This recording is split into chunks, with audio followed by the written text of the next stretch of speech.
They believe that since you don't have an individual identity, your fundamental identity is group fostered.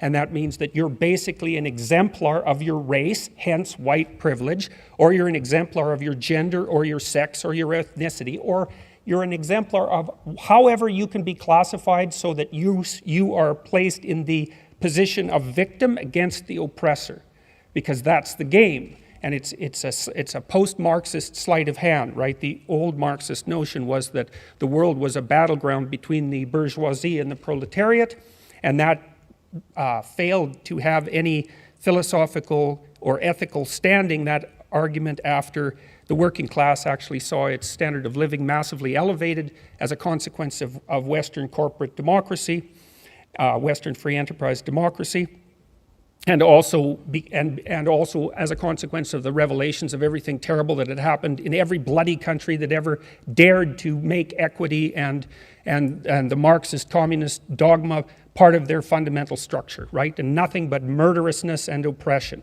And so by the 1970s, it was evident that that game was up. The postmodernist Marxists just basically pulled a sleight of hand and said, okay, if it's not the poor against the rich, it's the oppressed against the oppressor. We'll just redivide the subpopulations in ways that make our bloody philosophy continue in its movement forward, and that's where we're at now.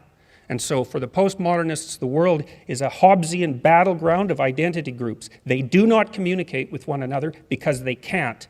All there is a struggle for power. And if you're in the predator group, which means you're an oppressor, then you better look out, because you're not exactly welcome. And neither are your ideas. So that's what you're up against. I would say it's time for conservatives to stop apologizing for being conservatives. You know, and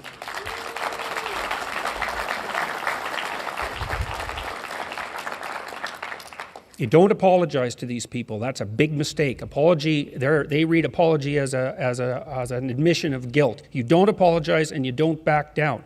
You young people that are out there who are university students, you need to take over the student unions. You need to take them back, because they're absolute snake pits, and they have been since the 1990s.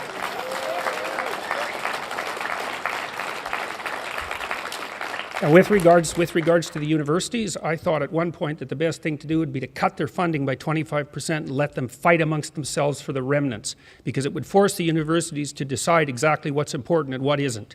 So I would say the humanities and much of the social sciences has turned into a postmodern neo-Marxist playground for radicals. The scholarship is terrible. 80% of humanities papers aren't cited once.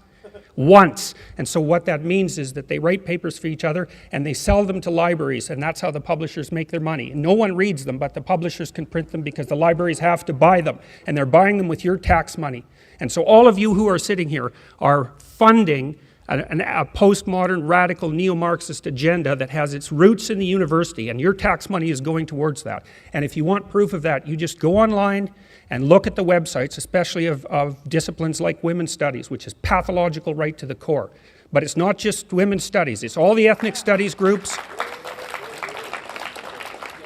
It's anthropology, it's sociology, it's social work, and most of all, it's education. And OISE, for example, in Ontario, is perhaps, apart from the Ontario Human Rights Commission, the most dangerous institution in Canada. It should be defunded. It's as simple as that. They don't do the research they purport to do. They're not interested at all in education. They're interested in the indoctrination of people as young as they can get their hands on, so to speak. Now we need to figure out, our society needs to figure out how to stop shunting public tax money to radical left-wing activists. If we were doing that for radical right-wing activists, there would be an absolute storm. But it's happened incrementally since the 1960s, and it needs to stop.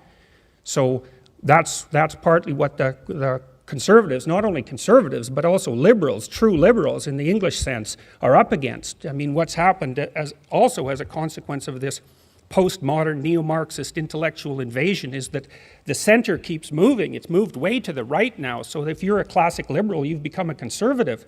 And so for all of you who are interested in pursuing the conservative agenda, there's a lot of classic liberals that you could be talking to.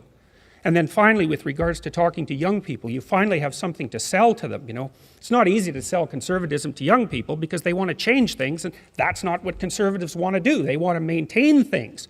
Well, now you've got something to sell to young people. You can sell them freedom of speech, and you can sell them responsibility. The left is selling them rights. You can sell them responsibility. And I can tell you, because I've received many letters of the sort that Gad was talking about, young people are absolutely starving for someone to provide them with a sense of responsibility and say, look, here's something worth living for, man.